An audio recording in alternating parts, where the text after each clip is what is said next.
Speaking of great talents, Chrissy Esau has just arrived. Are you eyeing the biscuits? I am indeed. Oh, It's lovely. never too early for those yummy sorts of treats, is it? Now, we're trying out this huge microphone that Andy's decided is going to make... It's almost as big as my face. It is a big one, isn't it? It is indeed, which is great. I'm not used to such a big microphone. Sounds great. Does Sounds it? great. Sounds Works okay? Yes, we're absolutely... Good. Yep, Tell me yep. when I'm on air. You are, right now. Right now. Fabulous. I'm sharing this with everybody. Yes, it's a big microphone, and yes, there are some delicious morning tea treats. Now, So- are you going to have a glass of red wine, or are you going to have a cup No, of tea I or won't a have cup of anything coffee? at this stage. I'm still adjusting my time clock. As you know, I've just got back from 4 months in Paris or in France. What a life. So right now it's feeling a lot like dinner, so it's more like a red wine or champagne time. But What a life. yeah, it's been fabulous. Yeah, well, I mean, your daughter lives there, doesn't she? She does indeed, and so I spent most of the time babysitting, and let me tell you, I'm too old to be a grandmother. No, It's a lot of you're too work. young to be a grandmother. Well, either way, it's hard work. Nobody ever trained me to be a grandmother, and full-time for 4 weeks. We took them away for 4 weeks without the parents. So we had them from 6 o'clock in the morning till about 10 o'clock at night without any breaks for 4 weeks. So it was wonderful. Do they speak But- French? Of course. Well, they are French. Yes, I guess they are. So they also speak English. But yes, they do say to me frequently, Gigi, just speak English. Your French is not good enough. So I try very hard, but I don't always succeed. Yeah, well, They're fun. They're fun. They're 3 and 6.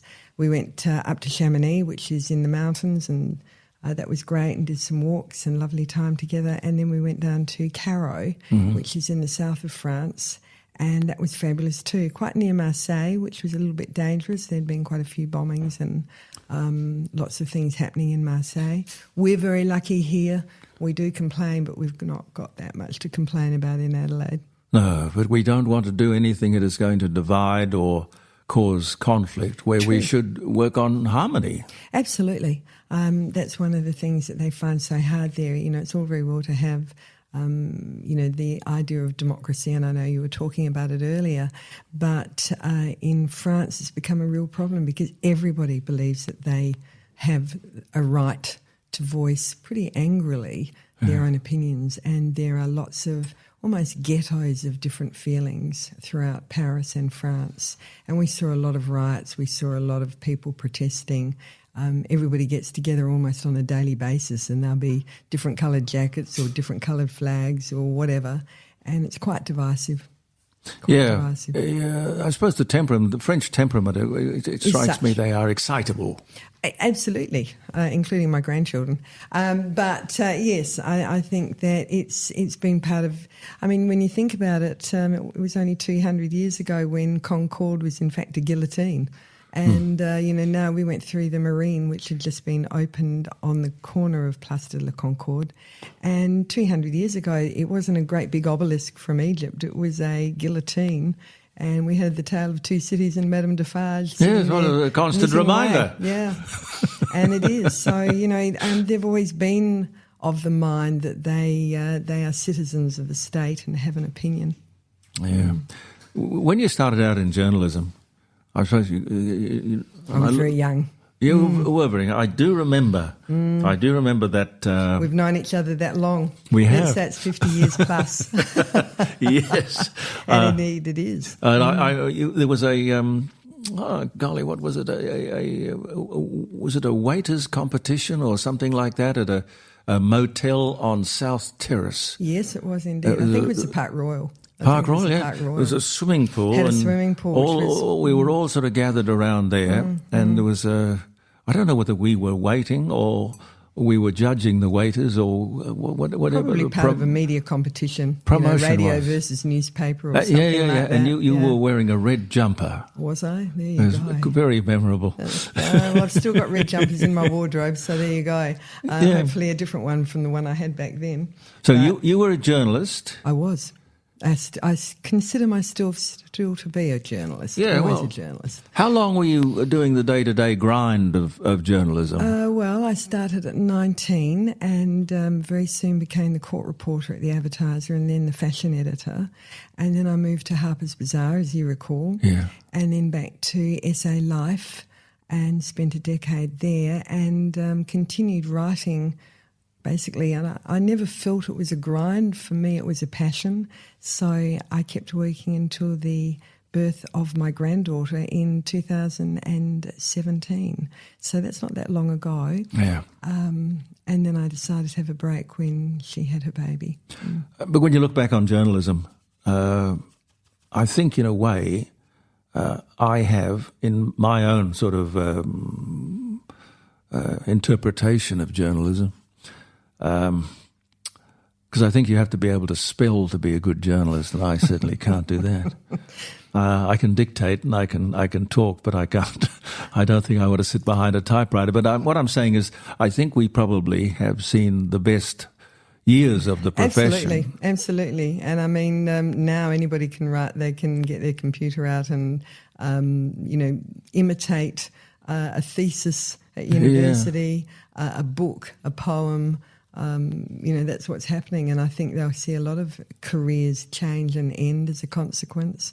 It's going to be quite scary. I think, I've spoken to people quite recently who are having to endorse faux writing for newspapers and for so in journalism, but also in education, and I think that's frightening too. But yeah, in journalism it was always exciting. I mean, you talk about how long ago I was a journalist, and I was 19, and I worked for the Advertiser, and I remember Christmas Day had just begun when my editor rang me and said, and that was not on a mobile, that was on a dial-a phone, and rang me and said, you're not having Christmas dinner, you're in here, Cyclone Tracy's just happened. Yeah. And we all raced in, and the entire news force was in the paper.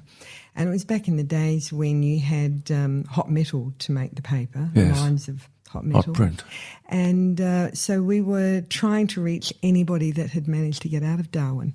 There was no contact at all.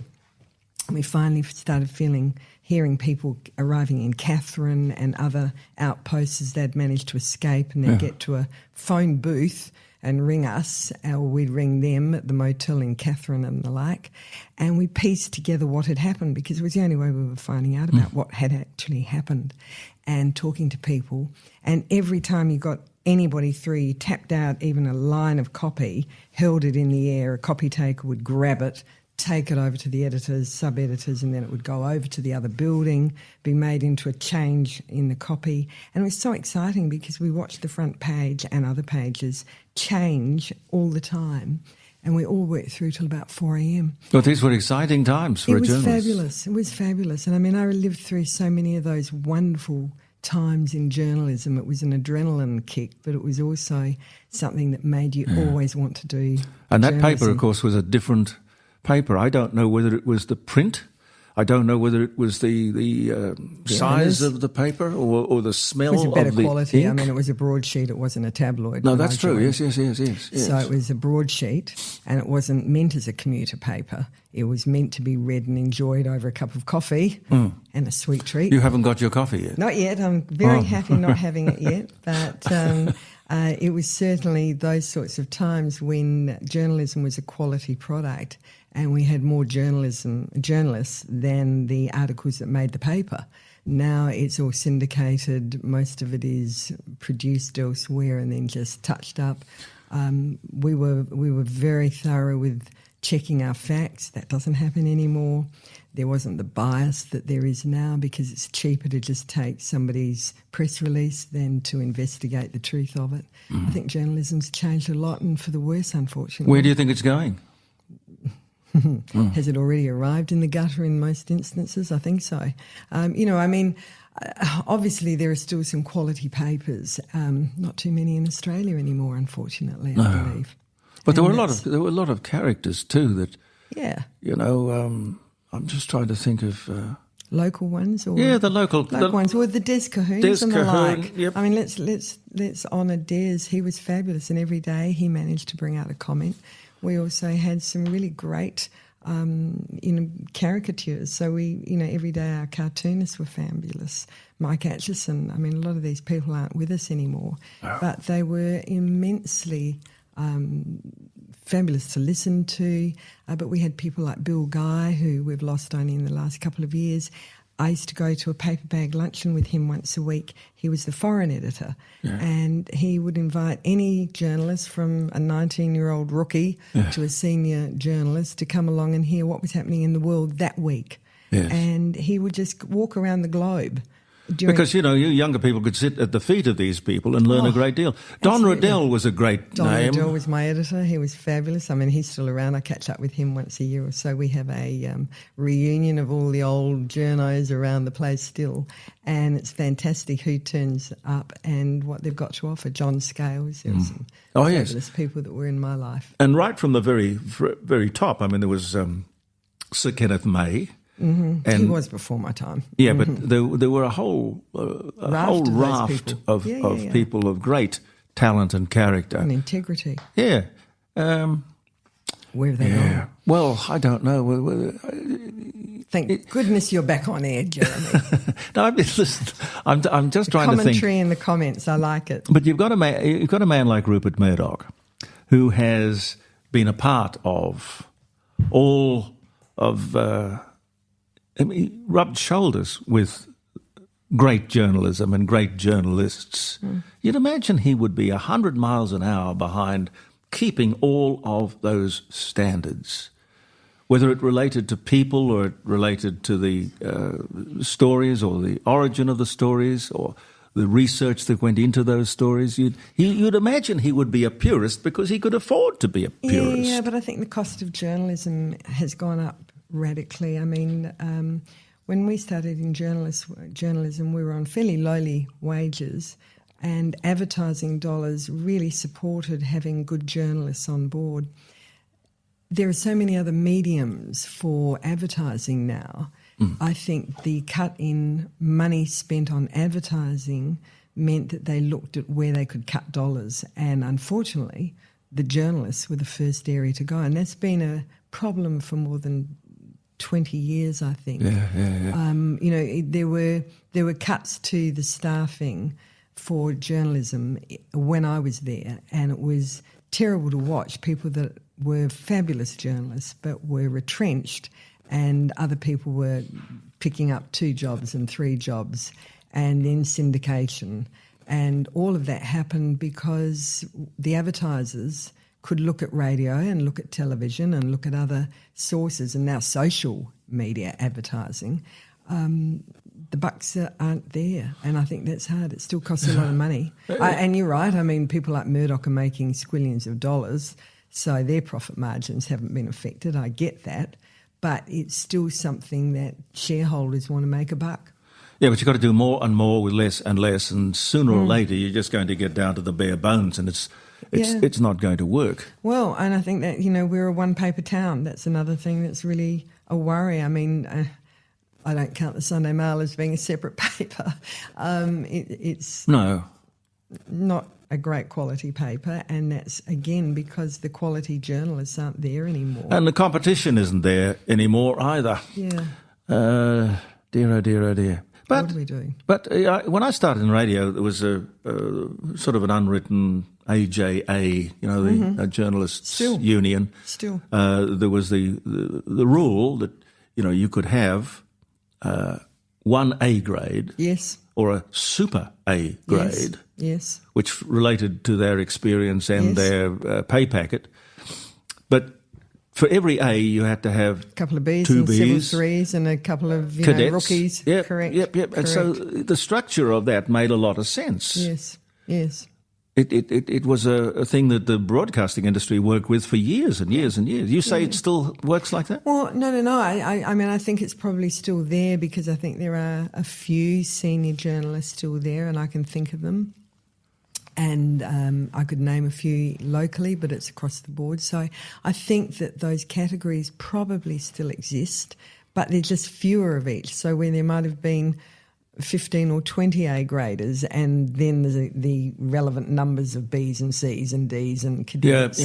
That's all disappeared, and now you'll find there's 1 or 2 A graders and 3 or 4 B typewriters. So it's just a culling across the board that's happened. I like the idea of the time when Des Cahoon wasn't you didn't think of him as a journalist. He was a star. He was. It was a star. He would just go down to the pub and he'd write his column down there, or Absolutely. In fact, we had a couple of columnists that wrote there, had their typewriter and wrote from the pub. From the pub, yes. And they had a phone that went directly from the Advertiser to the Criterion and to the Union Hotel. But this is colourful and interesting because you're going to get a lot more stories in the Criterion. In the pub. Correct, and inspiration too. I mean, one of my predecessors, who again is not with us, Christabel Hurst. I didn't know she died. She did, unfortunately, a couple of years back now. Oh. And but Christabel had a wonderful vocabulary, and she managed to write a brilliant story.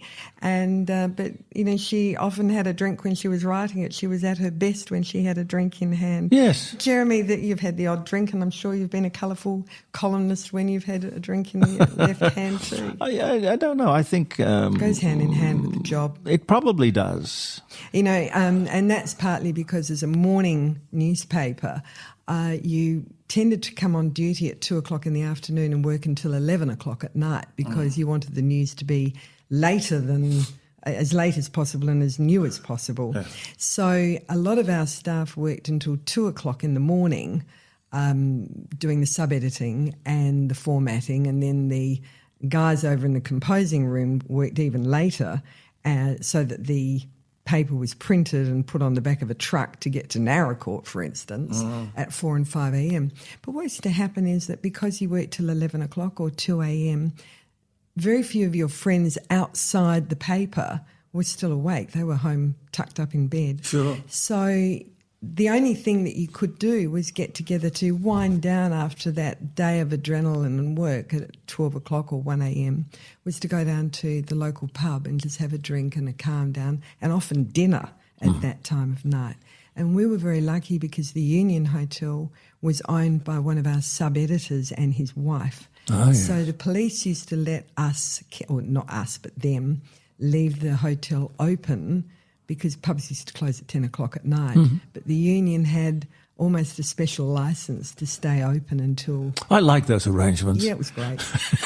So we could get a dinner at 1 a.m. before going home at perhaps 2 a.m, having seen our paper and our article get into the paper. So it was a different lifestyle. But the pubs were very important. But the best years of one's life, I would think. Yeah, they were. I mean, I loved my job. And as I said, I still consider myself a journalist. Who was the greatest influence on you? Oh, probably Marina. Well, Marina and I were pairs and partners in crime or partners in fashion, which was fabulous. I mean, Marina's one of my favourite people in the world.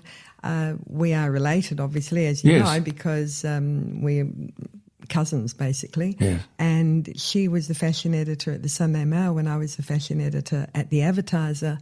And all the fashion people loved us because we never competed with each other. We rather talked to each other and picked a different angle or a different label or whatever. And so we never, ever went against each other. And when we went interstate to look at ranges, all the designers loved us because instead of having to find 2 hotel rooms, Marina and I were always very happy to share a hotel room and giggle and have fun afterwards. So we always travelled together. We always sat together, and rather than going to opposite ends of the rooms, we would always sit together and be very happy in each other's company. It was an opportunity to spend time together, and she's very dear to me, and I'd like to think I am to her.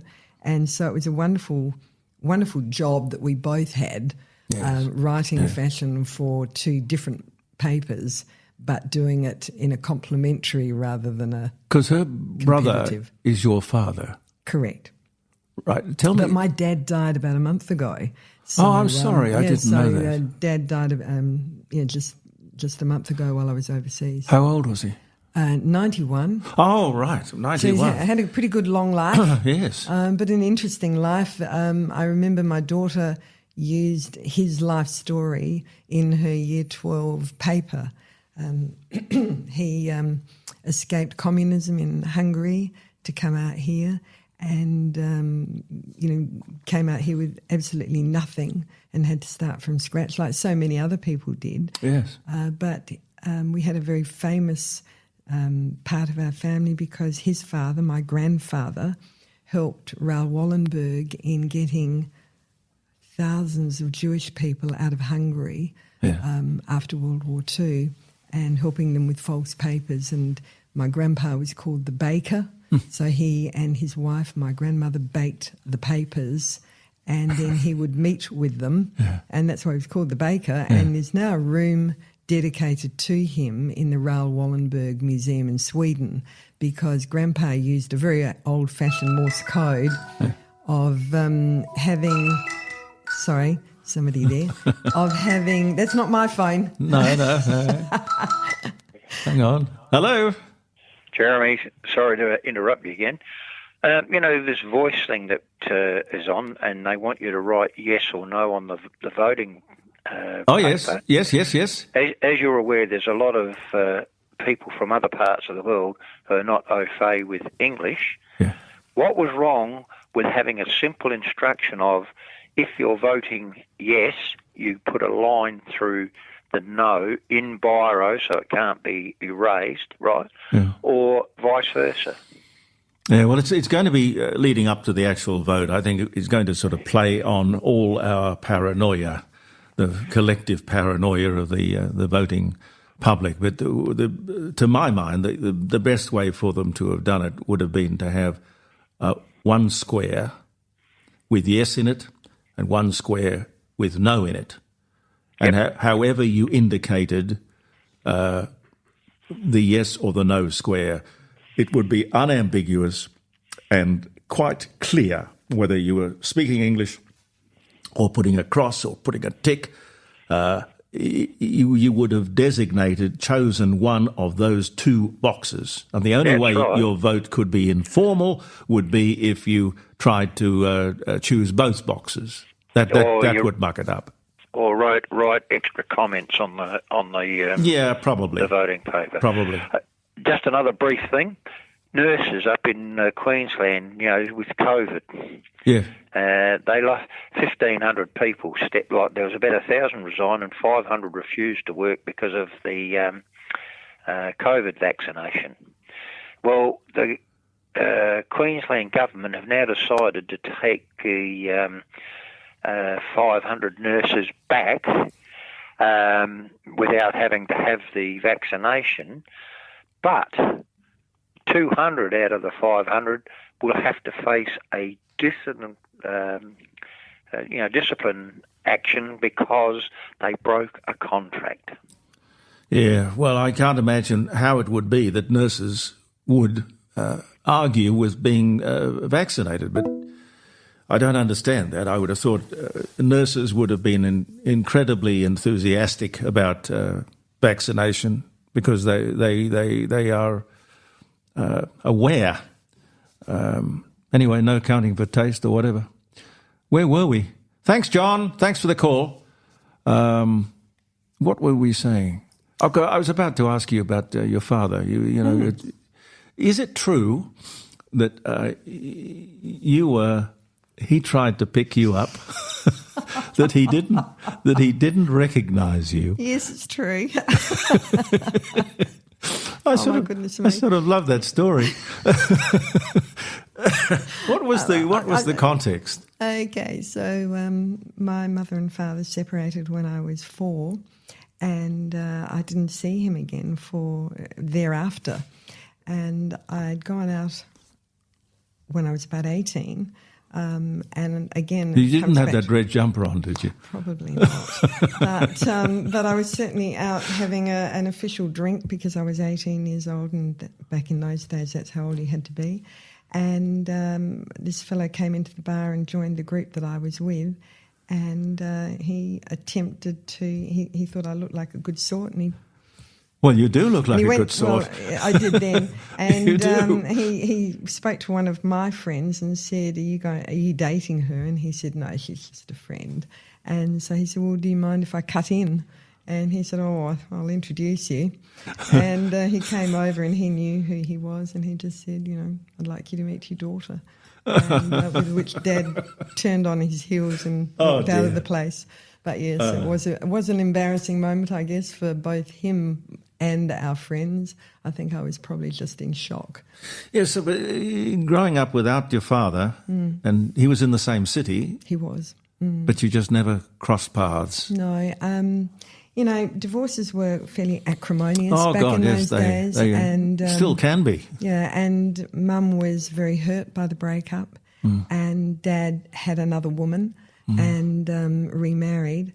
And I think that, because in those days, in order to divorce, you had to have grounds. And so in order to have grounds of adultery, the wounded partner had to witness the other person having adultery. And so that meant that Mum had to stalk around or skulk around in the middle of the night with a private detective and witness the love of her life being intimate with somebody else. And that's so damaging. Thank goodness that's not the case anymore. No. Now you have no ground divorce. But back then you did have to do that, and it scarred Mum terribly, and she wanted nothing to do with my father. Did you ever forgive him?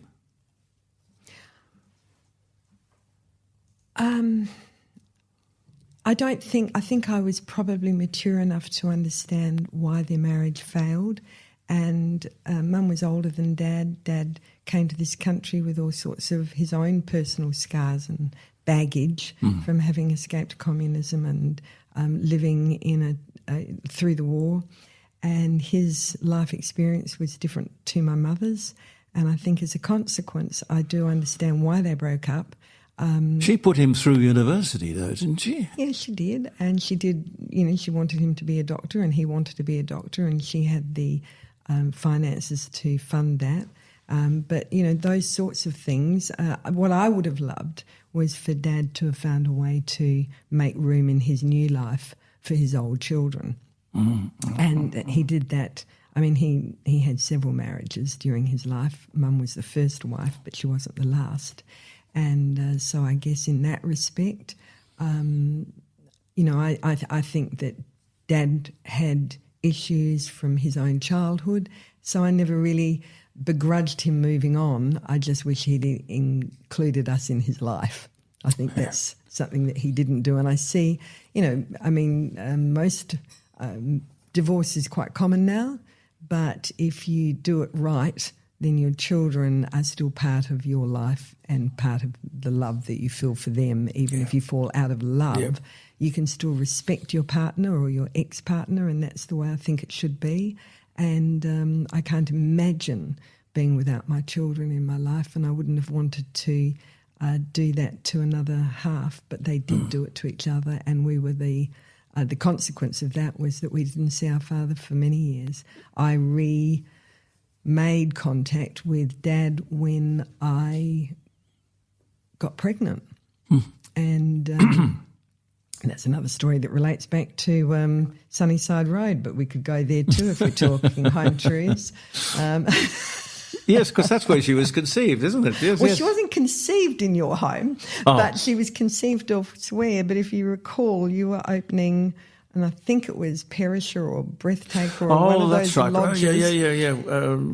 Breathtaker in Victoria. And you couldn't go to you couldn't attend unless somebody babysat your then young children. Yes. And so we agreed to give you a weekend off to open the ski lodge, and we would babysit. And the condition was that you would provide us with a dinner each night. And we got up there and had dinner.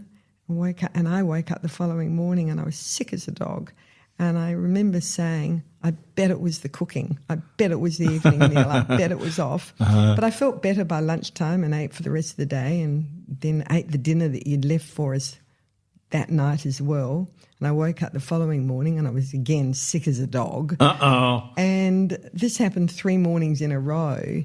And my husband turned to me and he said, I don't think it's the dinner. I think you might be pregnant. Well. True story. So that was the first baby. That was in 1982, I suppose. Ever thought about a book? Often. Often. Lots of the stories that I have, I'd love to put into a book. Short stories maybe for putting people to sleep. Might only take 3 pages. But, I think about how my daughter met her husband, and that was a little romance novel in itself in Paris. And I think about some of the experiences that I've had as well, and the people I've interviewed. I got the only interview the Eagles had ever given, or the first anyway, and various things like that. And I'd love to put them all in a book one day. Most memorable person you've interviewed or met in your journalistic journey? Oh, that would be hard. There've been so many, but memorable. I think some of the Dita Cobb was a fantastic interview that I did. She was an interesting lady. She was fascinating, and certainly on a global scale, I think that Arthur, what's his name, dear old, dead now. I played the piano with him and it was fantastic. Arthur? No. He played Arthur, and I'm having a complete mind. Dudley Moore. Dudley Moore. The late Dudley Moore. The sixth thimble. He was fantastic, and I went in there for like a 20-minute interview. You're lucky to get out. Well, that's right. We spent such a long time together that we ended up playing the piano and singing together, and that was great. And then Merkamora, she's an artist, again deceased, from Melbourne. And I was fascinated because I'd been over to Melbourne and seen the paintings near the Flinders station that she did. And she'd also done some in a hotel that I'd stayed in. And I decided I wanted to get to meet her. So I found out that her son, William Mora, had a gallery in Fitzroy. So I went out to see him and I said, I'd love to interview your mother. And he said, well, good luck with that. He said, she'll either like you or she'll slam the door in your face. And he was quite serious about that. And he said, here's the address, but be prepared. She could well slam the door in your face. So I went over there and I knocked on the door and she opened it and I told her what I wanted to do and she slammed the door in my face. And I was still recovering when she opened it and she said, I think we're going to be friends. And she invited me in, and her house was incredible. It was even more cluttered than yours. Impossible. And no, it was indeed. And we got on famously, and we made cups of tea, and during the course of the day we had lunch and afternoon tea and dinner, and she did some crying and I did some crying because she was a Holocaust survivor, and a lot of her art reflected that. We got on so well that we started talking and writing to each other. And whenever I was in Melbourne, I'd go there, and Annabelle ended up painting with her. Some of her art has got parts of Annabelle's painting in it. That's my daughter. Yeah. And she was just the most fascinating person. And I went to a retrospective of her work out at Heidi when I was there last, and it was... I miss her. I miss her in my life. So she was an interview that became a friend. Yeah. So a lot of people like that. Yeah. It's one of the sort of perks of the job, really, that you have this opportunity. It's sort of like a pass. And you can talk to people, really interesting people, and you can ask them all sorts of, sometimes, personal questions like what you've been doing to me today. Did your father really pick you up? Correct. I should have said, I take the oath on that one. Look, it's what I was saying to somebody the other day. I loved being a journalist. It was a passion. It wasn't a job. I mean, yes, I got paid for it, but I look at my life and what it might have been if I'd chosen any other career, and there is not a day in my life that I didn't meet somebody that was worth listening to and hearing their story. And I remember you had that line about 15 minutes of fame. Yeah. And I think that's true. Everybody has in them at least 15 minutes of fame, but the people that I got to meet were people that had really made the most of their lives and had so much to say and so much that I learnt from. And I thoroughly enjoyed everybody I ever interviewed. What took you from, pursuing journalism in some form into real estate? Because you were very successful and still are. You still have your shield or your license or whatever it is. Both of them, absolutely. Yeah. So I've still got a lifelong press membership, which is very valuable to me. As I said, I always still feel a journalist. But I also use a lot of that in real estate. And so what made the move? I retired instantly when my daughter, Annabelle, had a baby at 23 weeks. And she was in Paris, and her husband rang me and said, "Do you think to come to Paris?" And I said, "Oh, yes, I'll be there in September." And he said, "No, Annabelle will have the baby tonight at 23 weeks. So I jumped on a plane fully expecting just to be there for a few days of grief counselling. Yeah. But this little tyke, who is bilingual and beautiful and fabulous, was a survivor and a hero in my eyes. And I gave away work, and I came back to Australia 5 months later because I stayed there until Esther, that's her name, was released from hospital.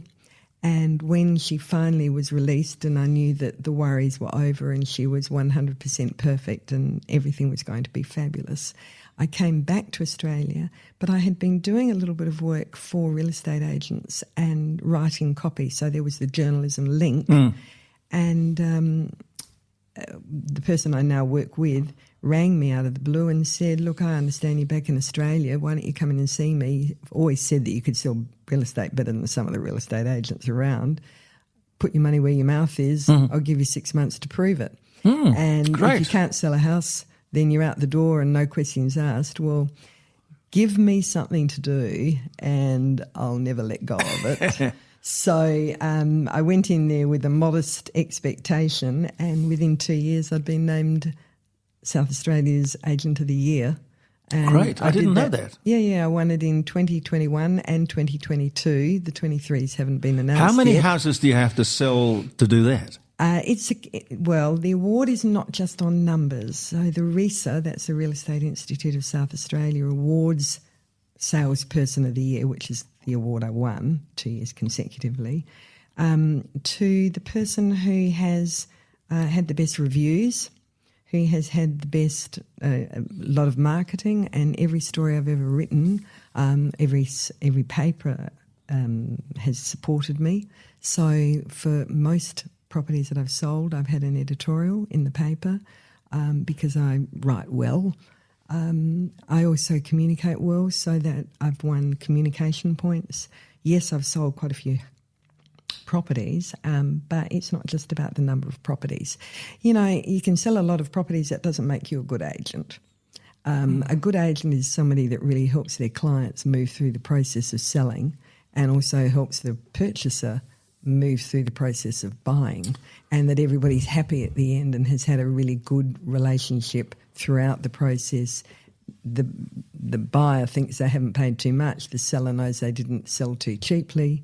And so it's the relationships that you build that help to do that. You make it sound like you can please everyone. Well, you can. If you do it right, you can. Well, it's interesting. It should be like that. And, you know, real estate agents have had a terrible reputation, and one of the things that I was really keen about was that wouldn't be what happened to me.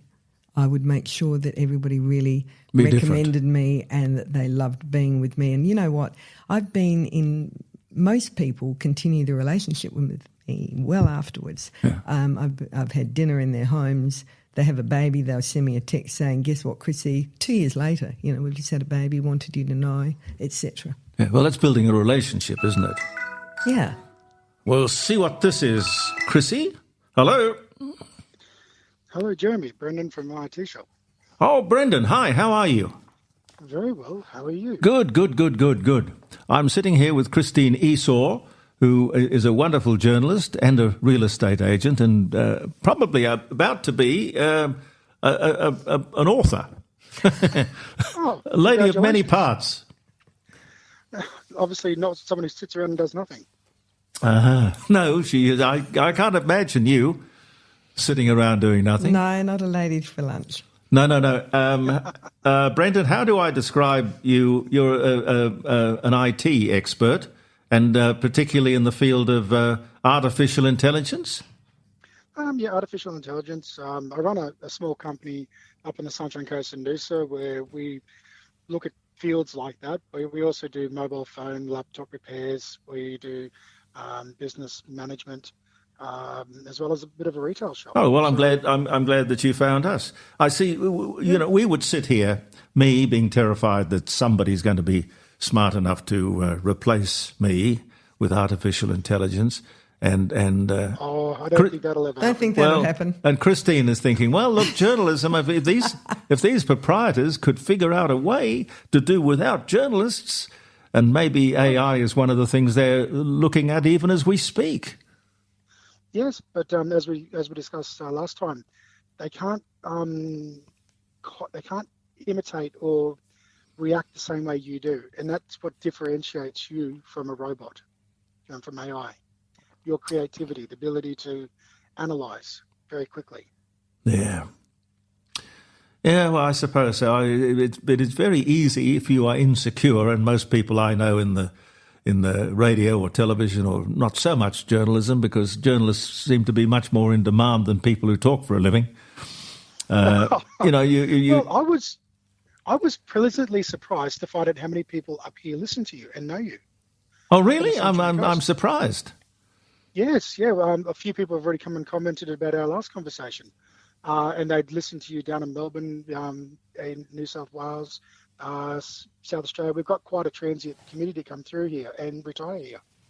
Oh, I can understand that. It's a beautiful part of the world. Certainly is. Yeah. I was there earlier this year. I love it. So. Yeah. What's the real estate up there like? Very expensive, but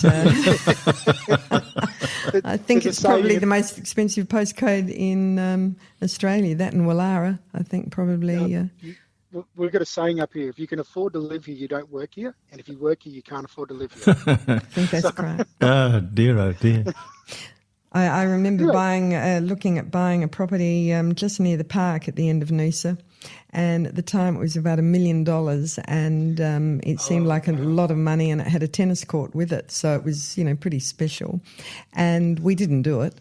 We bought in Sydney instead. And I was up there and it was on the market again, and it was $27 million. And I realised that I'd made a $26 million mistake. Well, we were looking at a property to buy to move the shop to, and it was sold for $600,000 3 years ago, and it went for 2.5.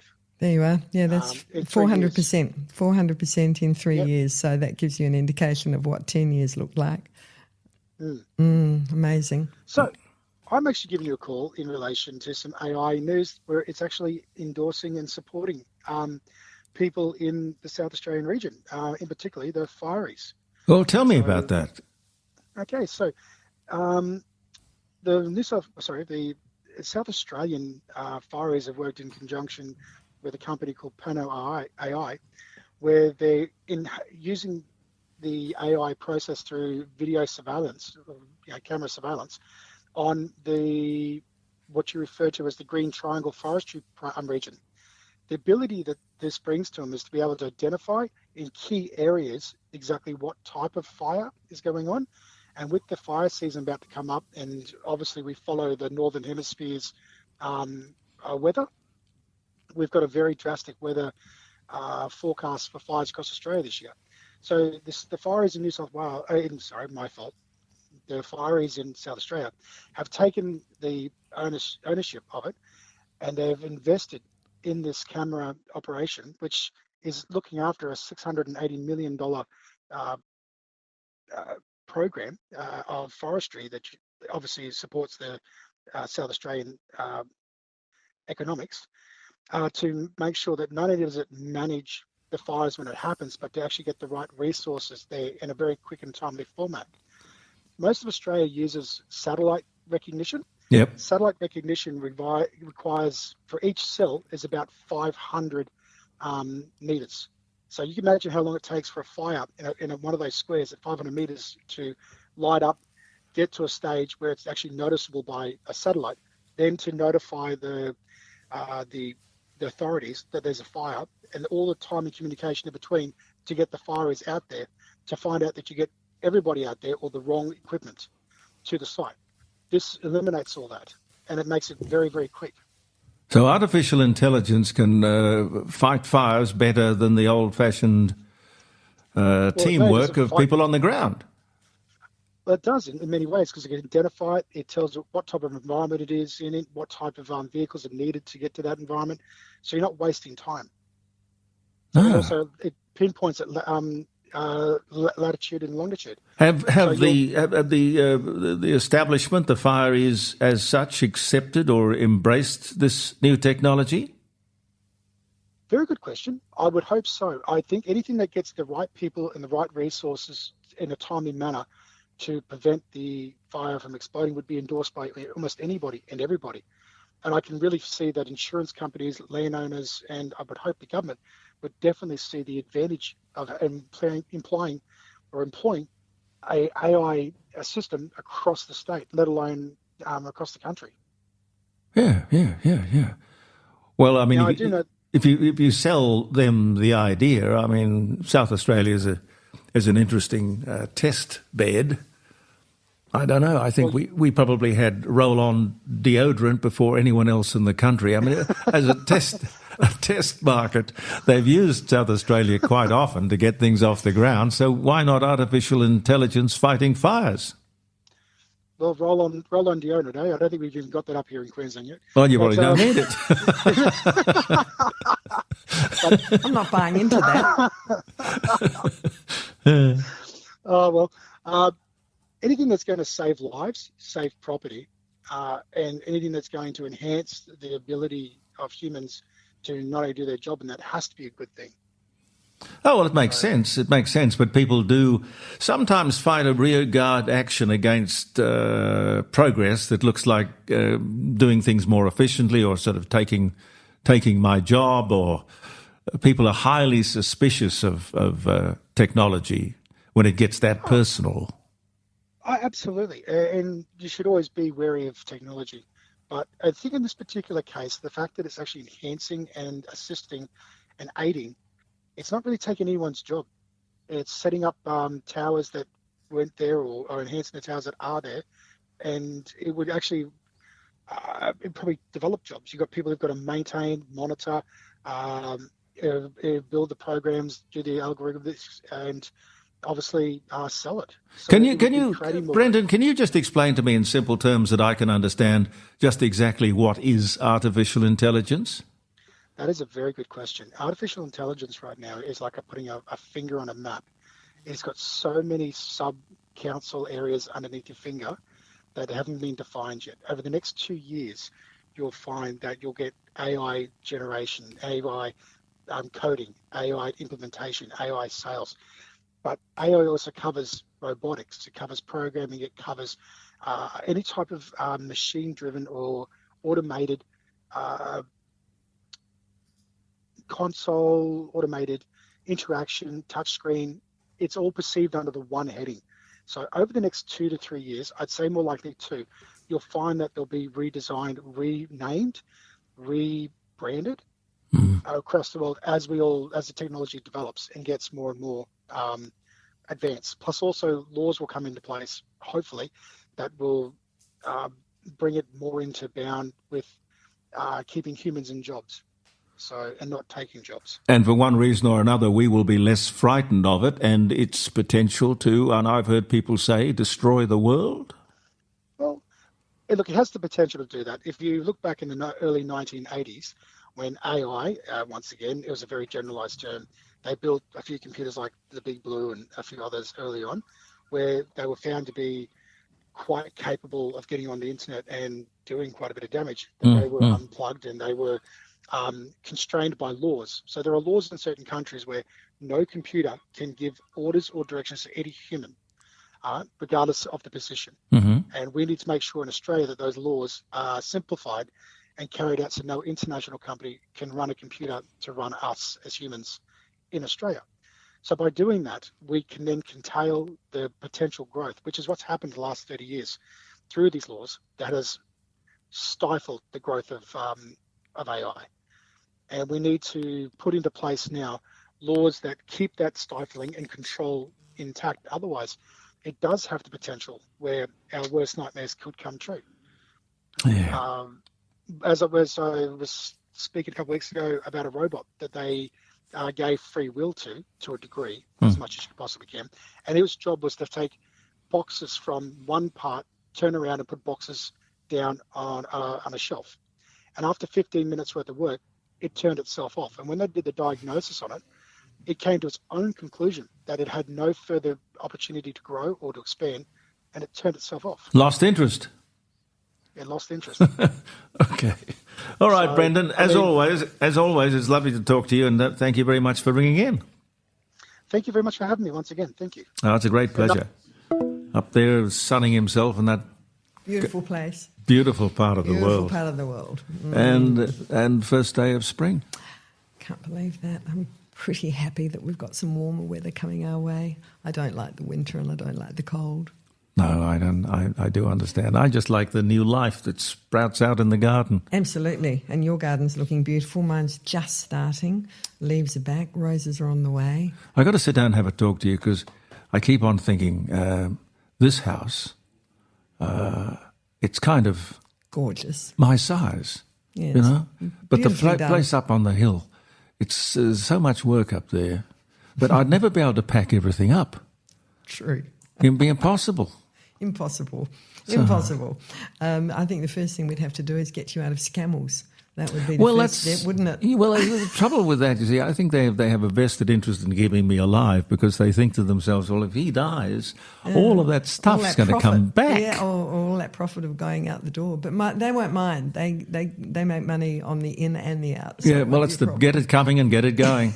But I must admit, it fascinates me to see what people part with, yes, and sometimes throw away. I had withdrawal symptoms when I was away, but I must admit Annabelle had a fabulous mirror in her hall when I arrived, which I hadn't seen before. And I said to her, "Where did you get that?" And she said, "Mum, that's the difference between Adelaide street trash and Paris." And she picked up a stunning 18th century gilt mirror that had been abandoned on the street in Paris. That's affluence. I thought, we have our hands up sort of trying to bid for something like that, and it was street trash in Paris. Yeah.